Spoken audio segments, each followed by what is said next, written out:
What's going on, everybody? It's Brian Tripp. Welcome to another episode of the Real Estate Investing Live podcast. We interview the very best real estate investors, entrepreneurs, and business leaders all throughout the great country. And today we have a very special guest, Miss Maria Giordano. How are you doing today, Maria? I am doing awesome. So glad to have you on the show, and totally my fault. I've just done a really bad job of getting great, incredible, qualified, intelligent women, real estate rock stars on the show. I've done a really bad job of that. And I'm so glad to talk to you because I want to dig into, you have some very specific things that we want to talk about today on the show. Negotiating, which is obviously a huge deal when it comes to real estate. Creative deals, doing creative deals. I think a lot of us would agree we're in the kind of market right now where we do need some creativity because not no one, but our low cash offers are getting accepted less and less. So it is good to have some creative options and strategies up our sleeves. So we're going to dig into that a little bit, which is your specialty. And I want to talk about you have the Phoenix Women's Real Estate Investor Network, a little meetup group that you have. And I want to talk about that as well. I think that's really important to talk about. So that's the agenda for the podcast for this show. But before we do any of that, Maria, please tell everybody who you are and what you do specifically in real estate. Sure. So obviously I'm Maria Giordano. I got started about a decade ago in real estate. I was a divorced mother of four, college educated. I was a trauma nurse. And I went through the whole gamut of, having a hard time paying my bills, all that stuff. Wanted to get into real estate. I was told, and no offense to you guys out there, but a lot of guys that, sorry, you really can't do that. And so I kind of decided, next to that, I'm going to do it anyways. And so when I married my husband, Gary, we got into real estate, but of course the market crashed. So right off the bat, I had to find ways to use other people's money to get deals done because like so many other people out there, we lost the majority of our nest egg. Our house was, what we had his property that was underwater by well over $50,000. Mm-hmm. And my property that went from having all this massive equity to none, just break even. So I started out by fixing and flipping using other people's money and like private money lenders and getting paid up front to use their money. So, because my husband said, look, you got to value your time. You bring something to the party. You need to pay yourself first. Wow. So that was how we got started. And after 6 months of getting started, things took off and I ended up basically quitting my day job. And I had more time. I was running, over 6 flips a month, which that was pretty crazy. And decided that was a lot of work and kind of segued that into more creative deals and doing buy and holds. I also had done, way back when we started out doing vacation rentals back before it was the thing. So that's how we got money for Gary's property because it was underwater. Rents wouldn't cover it. And so we got into that realm first as well. Wow. So it sounds like you got your feet wet with fixing and flipping houses in, it sounds like 08, 09, 2010 in that range. Yep. Right around 09. And then you just kind of segued into realize that maybe buy and hold was more important or just the market bared that. Why did you go from fixing and flipping and maybe not strictly buy and hold, but more focused on buy and hold at that point? So really it took me and my husband a couple of years to figure out that, fixing and flipping is work. It's great. You sell that property, you get a bunch of cash, you pay your investors, whatever, and you do another one. Mm-hmm. Problem is that in Arizona in summer, it gets really hot and I like to leave for the whole summer. So all of a sudden I'm gone and I'm trying to run jobs while I'm, in San Diego for a month and then Wisconsin or whatever. So it was like, I would kind of like that mailbox money that everybody keeps talking about. For sure. So that was, and we also were looking at our children and we wanted to be able to kind of have legacy wealth, a generational wealth that we wanted to leave to them. Yeah. So. I want to go back to a part of your story that you mentioned in the very beginning. You said you were a divorced mother of four trying to get going in real estate. Just talk about that moment in your life that was probably a very pivotal moment for you Talk about that moment, because I'm sure there are people that listen to this that may be in a similar situation. Talk about where you were emotionally and how you were able to get out of that and to be able to provide for your family and get into real estate and the such. Sure. So when I was divorced, I had no child support coming in, and people think, oh, you just have a college education, you'll be able to provide for you and your family. Well, suddenly when you have a mortgage and car payment, and your kids need shoes and winter coats, and I remember in Wisconsin not having enough money to go and buy new winter coats for my kids because I could just make it by as a single parent. And when I started looking at real estate, people were kind of looking at me like, you can't do this. And they would hire me to start their assisted living facilities or whatever, or other marketing companies in healthcare. But when I wanted to do it on my own, these guys would say, you can't do it. It was kind of like, it's a man's world for this. So, and I grew up in the construction industry. My father actually wanted me to go in it with him. So I got where they were kind of coming from, but I was like, oh, you don't know how I was brought up. I can do anything, if not just as better. Yeah. I think that it's really important to talk about stuff like this, mainly because it really doesn't come up on our show at all. But I know for a fact, we have people come into our real estate meetings who are single women, and they do get told things that are completely not true, but they end up believing and buying into things that just aren't true at all. Like it's a man's business. It's not. It's not at all. There's nothing about this that a woman can do. Nothing. But it is still a male-dominated industry. So how do you tackle that mentally? It sounds like you had kind of like a really strong upbringing with your father being in the business. But do you have any advice for maybe the single moms out there that want to get into it and just can't for whatever reason? Maybe they have a mental block or maybe whatever circumstances. Sure. When I finally decided to pull the trigger on this and really do it, I had spent a while and honestly too long, because we're always afraid of our first property. It's like, oh my God. And that fear is real. But once you get beyond that, you're good. But I spent probably the first 2 years literally trying to read up and know everything I possibly could. And the thing is, you're never going to know enough. But when it comes to dealing with a lot of contractors and subs and stuff like that, and even, how the real estate process is done, educating yourself as much as possible, and then feeling comfortable enough to ask questions. And that was really the key. Was I realized no matter how much education I did going to my own RIA and learning as much as I could, I still needed to be able to ask questions. And this was kind of like where some of my negotiations came in, because I would set it up and like, I'm sorry, this may sound like a stupid question, or could you just educate me on this? Because I don't get this. Yeah. And when I did that versus, nothing against, I know some other strong women out there that kind of come in like a bull in the china shop and are just going to show them or tell them like it is. But and I noticed, again, no offense to male egos, it's kind of fragile. And if you're going in and saying, I know more than you, they're just going to be like, I can't work with her. Yeah. So, but they like to educate.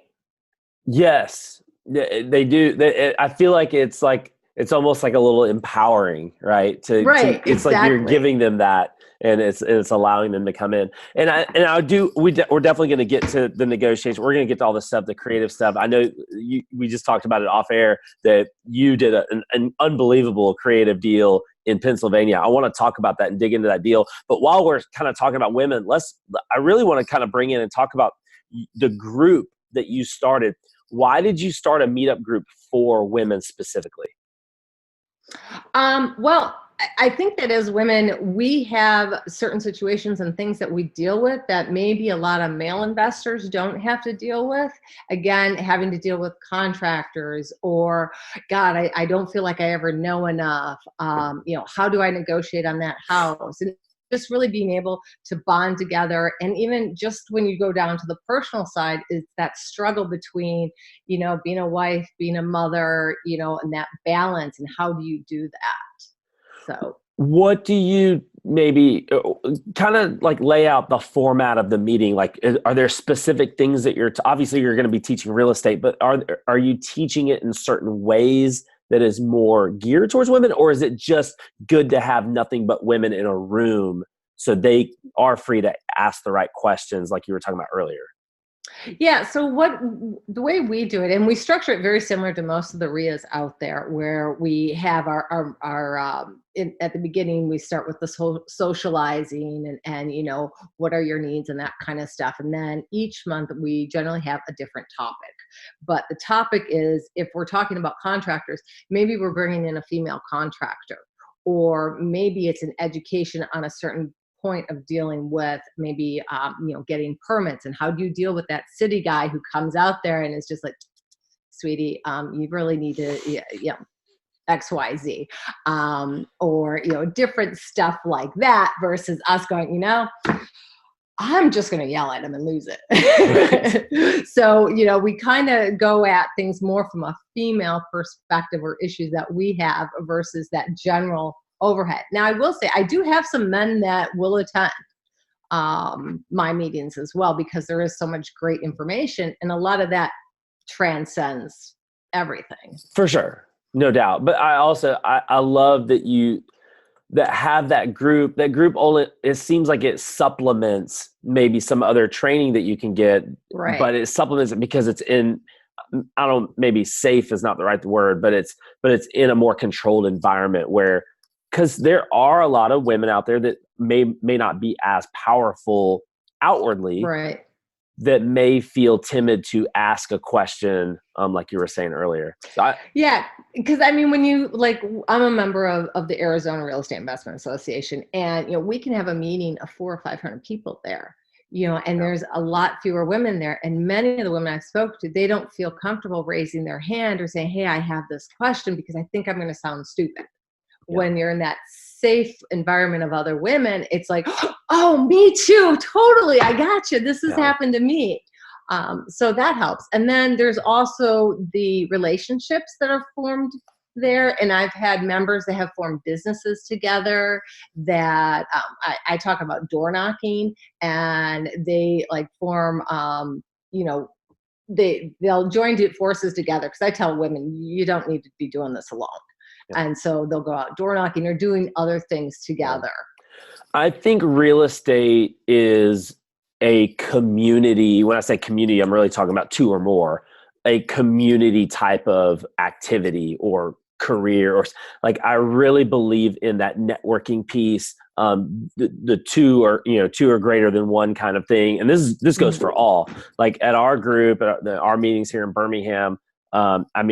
It's unbelievable, the community that we've built, where people feel like they can call on other people to, hey, I got a question about this, or, and it's men and women both. And I think it's really powerful to have that.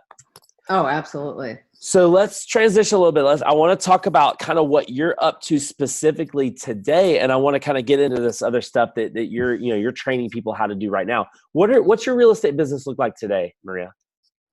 Sure. So other than the property I spoke to you earlier, the one in Pennsylvania, I do very little spec builds and rehab properties. The bulk of my business now revolves more around buy and holds, but structuring them, doing creative, be it subject to, for your members who know that, wraps, lease options, that kind of stuff. Why have you kind of gone to more creative route versus, we see we buy houses, I'll pay cash, I'll close faster than you, blah, blah, blah, blah, blah. Why are you kind of more focused on doing more of the creative stuff? For a couple of reasons. One is I can make a lot more deals happen and get a much higher, ROI on the property on most of my creative deals than if I could have gone out and paid cash. I mean, if you have a rental that's $150,000 and you pay that $150,000 in cash, and you're making maybe $800-900 on it, I'm using Phoenix numbers, versus say I do a creative deal on it and I'm paying the owner maybe $10,000 down and maybe $400 or $500 a month on it.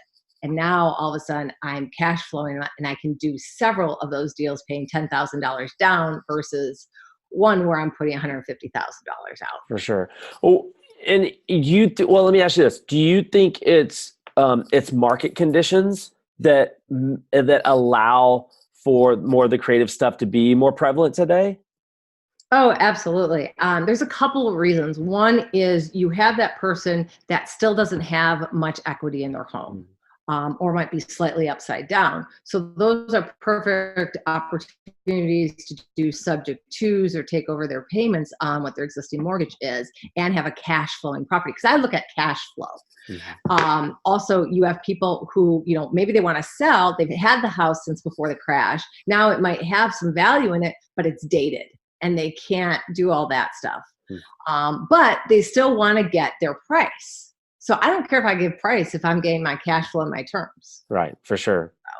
No, I love it. I think that we are kind of, there are a lot of people right now that are really getting on that bandwagon, even though people like you, maybe people like me, we've been doing it for a while, but it's like, I can't get my cash offer accepted like I used to be able to get it accepted. Hmm.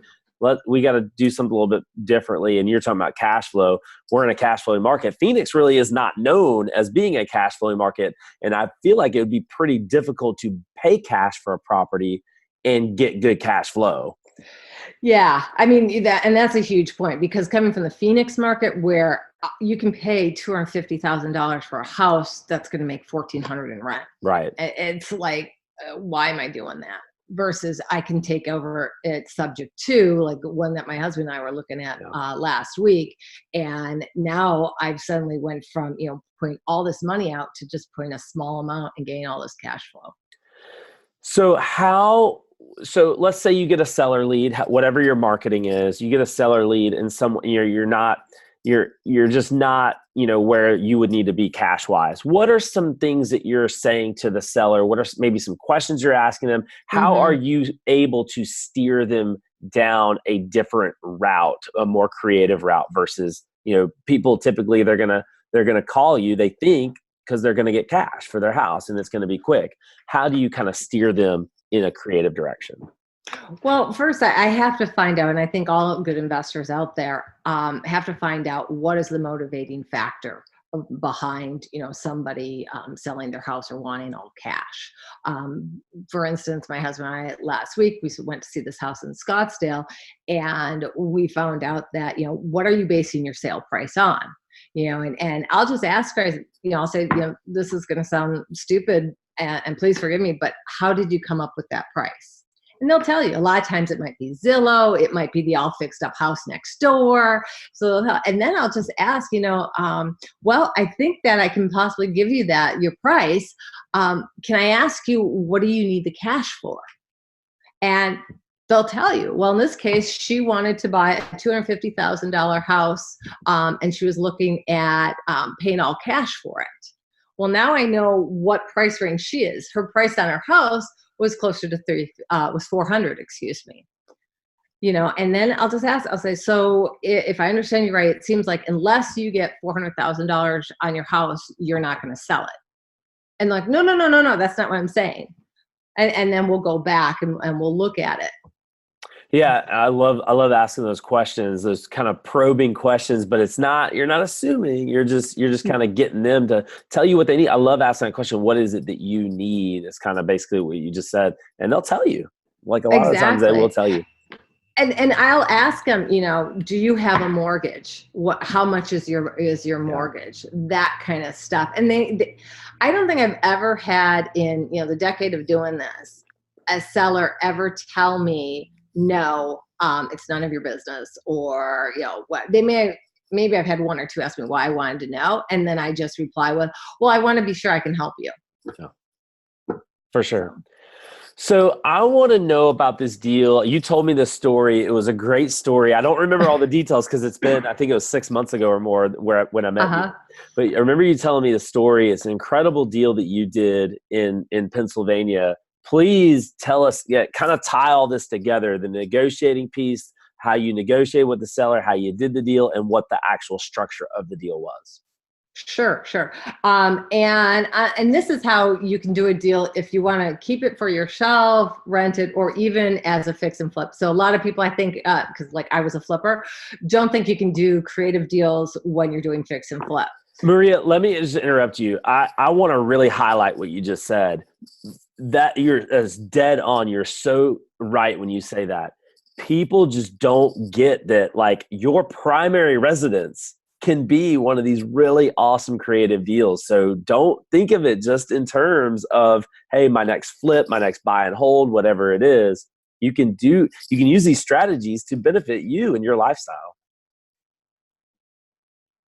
Yeah, and I've had people hire me as a consultant actually to help them do that because they have 6 months. It's not like they need a house tomorrow, Right. and they want to find it using this because they don't want to use a bank. Yeah, that's awesome. You know. So I didn't mean to interrupt you. So No continue problem. on your story. Okay, so as you know, I go in different markets around the country, and I was looking in the central Pennsylvania area, and a property came across one of my Zillow searches. And if you're not doing it, you should be setting up notifications in Zillow and different stuff. So this came across. This is literally one where no MLS, no realtor. I wasn't on one of my mailing lists. I literally had the feed come across through one of my Zillow searches.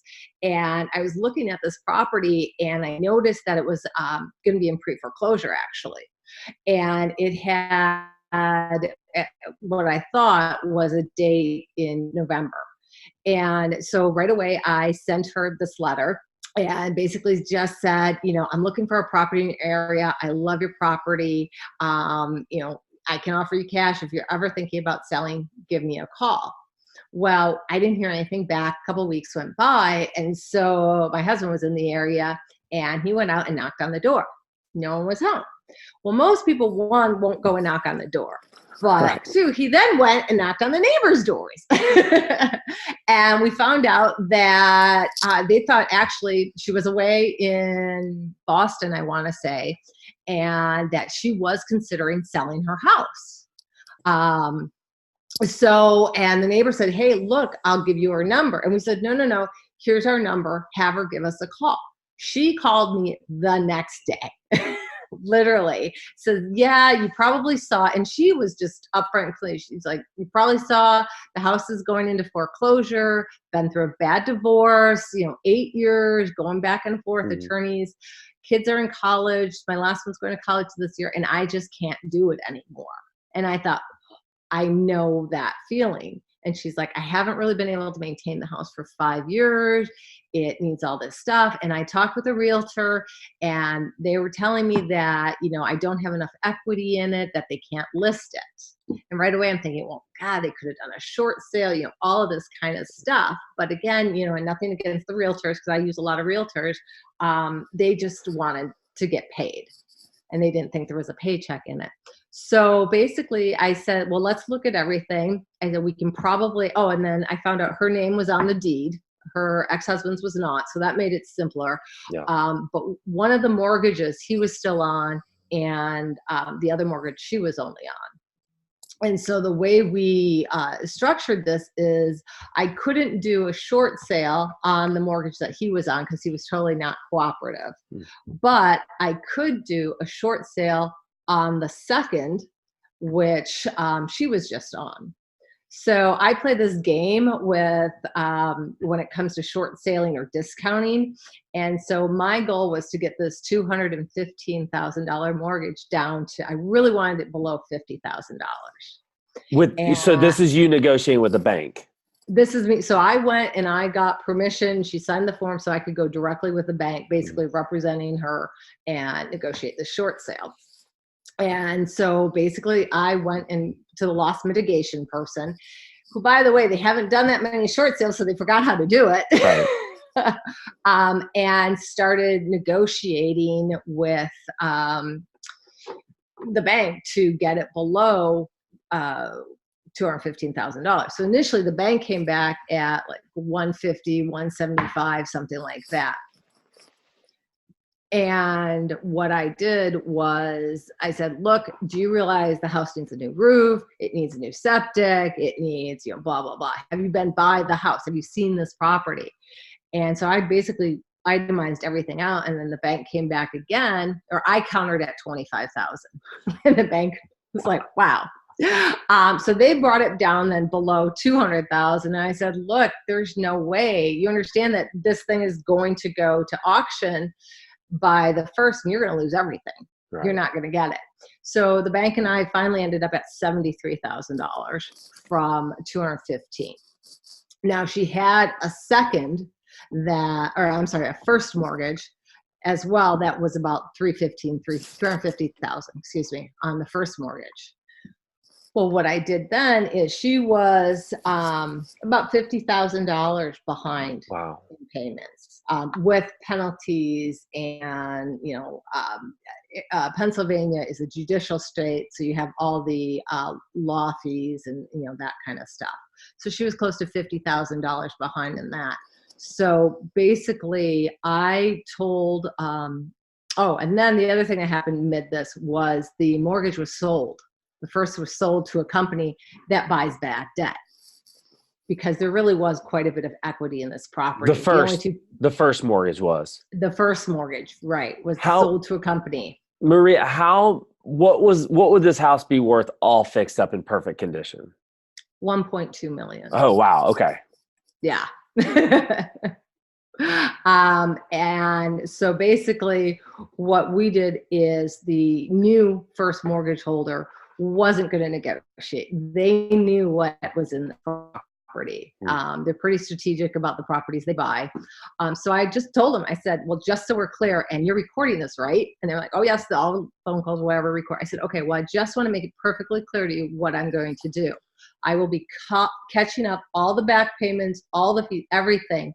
And I will be taking over this mortgage for the seller, subject to. So I will be paying you now, just so you understand. Right. And they told me, oh, well, you can just cut us a check. And I said, no. I'll still be going through title. I'll still be purchasing the property. My name is going to go on the deed, but I'm taking it over subject to your mortgage. They didn't care. Wow.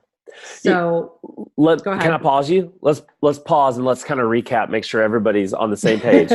It's kind of complicated. There's a lot to this, and I want to make sure I'm following along too. So there's a $350,000 first mortgage. Correct. There was a $215,000 second mortgage. $315,000. Second mortgage, $315,000? Right. Okay, I'm sorry. $315,000. There's a $315,000 second mortgage, and you went and negotiated that first. Right. I negotiated. Well, first it looked like the second was for closing. So the auction date was actually set. The first auction date was set by the second place mortgage holder. Got it. So that's why I went. You had to take care of that first. Correct. So once you negotiated that and kind of stopped the foreclosure, you are hold on. Now, you negotiated down to $75,000. What are you having to pay cash for that? How are you able to? I got them to postpone it until the closing date I set. So their auction was supposed to be beginning of October. The first mortgage company's auction was beginning of November. What I did was I moved the closing date to December. For the second. So that I had that breathing time. So I didn't have to go in and pay $75,000 to stop the auction, because what if I don't get the property? Right. I would have just paid $75,000 for nothing. For sure. So now you go and you talk to I guess they sold the debt to a bad debt company, and you went and talked to them, negotiated with them and just told them flat out that I'm going to be taking this property over subject to the existing financing. So some people think that it's illegal to do a subject to. And this is going to be a little advanced, what Maria is probably going to be talking about right now. So I am going to put a link, like if you're watching this on YouTube, I'm going to put a link right now. It's going to come up at the top of the screen. It's going to say how to do subject to. And if you want to know more about subject twos, the details of it, click on that link. And if you're listening to the podcast, we'll make sure we include it in the show notes. So Maria, tell everybody about just briefly why the bank, or the lender in this case, didn't have a problem with you taking it over subject to, and you just told them flat out. So a number of things. You mentioned being told it was illegal. I had attorneys tell me it was illegal in Pennsylvania, that I couldn't do it. And I had the title company tell me I couldn't do it, that it's illegal. Well, if you look at a HUD, there's two lines on there, both say subject to. And I basically just went and said, do you think the federal government put that there to trick us? And so they looked at it and they said, well, you can do it, but it's risky, so you shouldn't do it. Well, if there's, 1.2 in a million in a property that you're picking up for around 400,000, I'll take the risk. Yeah. So who told you it was risky? The lender? The attorney. The attorney. The attorneys, the local real estate attorneys that usually do the closings. And the risk is what? The risk is the note will be called due? Exactly. So because there's a due on sales clause, what they're telling me is illegal is not illegal. It's risk. And I said, that's okay. I'm willing to take that risk. The other thing was making it clear to people, because a lot of people, and I'm sure you've heard this before, get subject to an assumption mixed up, and they'll call it an assumption. And so I constantly had to be telling the attorneys and the title company that I am not assuming a mortgage. That's something completely different. I'm just taking the easy way and taking it over subject to. Yeah. And you told the lender this specifically on the recorded line. Did they, and they said fine. It sounds like, did you get anything in writing, or you didn't feel like you needed to? That was the risk you were willing to take? Well, so the second, I kind of rained on their parade. They knew that there was a ton of equity in this property, and they knew that they were taking it over because really there was about $650,000 in equity in the property, and they were going to be foreclosing for about, $350,000. So all they wanted was this property back. They were planning to turn around and make a quick buck in its present condition. So when I went in there, I told them, look, this is how I'm going to do it, because they would not negotiate. They were trying to get that auction date because they wanted a quick cash basically for that. And so I told them that this was how it was going to be, and I had emails exchanging also telling them this is how it was going to be, because I wanted to set up precedent so they couldn't say I had no idea, because this company was a little more shady and I was a little worried. Okay. All right. So, but no, I never got permission. Got it. So that 10-minute detour. Now let's kind of pick up. I just want to make sure everybody's on the same page. Let's kind of pick up on the story. Right. So basically, I closed on the property literally a couple days before the first auction date. When I closed on the property, I then, and I don't recommend people do this, I pretty much knew what I was getting into. I then went and did the inspection. And sure enough, everything I thought that the property needed, it needed. New roof. It didn't need a totally new septic. I'm sorry, Maria, when you say you closed on the property, tell me what's coming out of your pocket. Like what are you doing specifically there? So when I closed on the property, I paid roughly, after all fees and everything were calculated, $137,000 cash that I used from one of my private money people. So none of my own money. And so that's around, just real quick, I'm just want to make sure we're on the same page. That's $50,000 to catch up payments, and that's 73 of the second mortge. And then some closing costs and stuff. Closing costs. Yeah, I think the whole thing was just under 150 is what it ended up being. Yeah. So, and again, I didn't use my own money because I like to use other people's money. So I used someone else's money for that. And then I started making the payments on the first mortgage. Right. So that's where the subject to comes in. So basically I bought and we then went and also had it appraised. So what I thought was conservatively around a $650,000 property in its current condition, and I got the appraisal appraised for around $825,000 in its current condition, as is, doing nothing. And so at that moment, it seems like right now in this moment, you have a lot of options, right? You could go and refinance, and anyone would lend on that because there's plenty of equity there. You could just, tell us what you did. So I did exactly what you said. I went and I refinanced out of it. So I could use that to go and buy more buy and holds, but also now I didn't need to go bring in another private money guy to do my rehab. Yep. So that money then went to the rehab. It's awesome. Yeah. So all told, Maria, let's wrap all this up. All told, you got a $1.2 million house because you fixed it up, presumably, for how much out of your own pocket? Zero out of my own pocket. If you're looking at my private money guy, I got 4% interest on let's say 150,000. Your private money guy came in and took care of what you needed to close. For my close. And when you went to refinance, I'm assuming you got some money out of that, got a little cash back so you could go and fix it up. Yep. And that was Zero at out of 4%. pocket. Zero out of pocket. Zero out of pocket for a $1.2 million house. Exactly. Not bad payday. These are the kinds of things that anyone who's listening or watching this, you guys can all do this. I mean, you did a tremendous job negotiating it, taking it, understanding who you needed to negotiate with. But it also, let's not lose focus. People who are listening to this, let's not lose focus of how this deal even came about. You sent a letter, you didn't hear from them. The fortune's in the follow-up. Exactly. And you went and door knocked. They weren't home. And so you went and door knocked the neighbors. None of this would have been possible if you weren't following up properly. Exactly. And I've gotten so many properties just in the follow-up, because if you think about most investors out there, especially newer ones, are only mailing a list once or twice. Like, oh, I can't door knock. And I said, if there's a $600,000 paycheck in you, will you go up that driveway and knock on that door? Oh, yeah. I'm like, well, you don't know unless you do that. Yeah. So that's why I love real estate.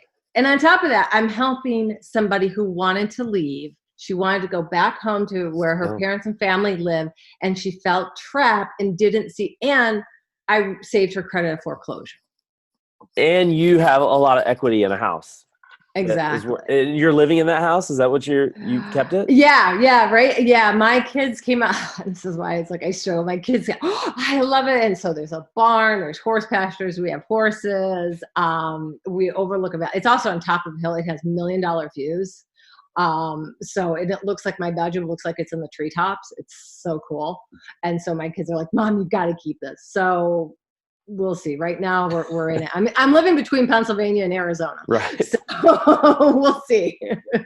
Maria, thank you so much for sharing that story. I think that there's so much power, not just in story, but when you start to really make a deal come alive through storytelling, hopefully the people listening and watching, it's starting to get the wheels turning. Hey, I can do this. I can be creative this way and be creative that way, and really and truly make a big impact in your own finances or personal residence, whatever it may be. So thank you for sharing that story, and thank you for coming on the show. How can people get in touch with you, Maria? Sure. You can either email me at maria@realestateprofitsystem.com or go to my website, which is realestateprofitsystem.com. Awesome. We're going to link all that up in the show notes. Guys, if you have any follow-up questions for Maria, or if you want to get plugged into her, if you're in Phoenix, you definitely need to go check out, especially if you're a woman, you go check out her meetup, see her at the Arizona RIA that's there, that's incredible, or just reach out to her because she's awesome and she does some incredible negotiating and deal structure. It's really cool stuff. Thank you so much, Maria. Thanks, Ryan. Guys, we love you so much. Thank you for watching. Thank you for listening to this episode of the Real Estate Investing Live podcast. Make sure you hit subscribe so you get the notifications for when we have our newest episodes. We love you. We'll see you next time.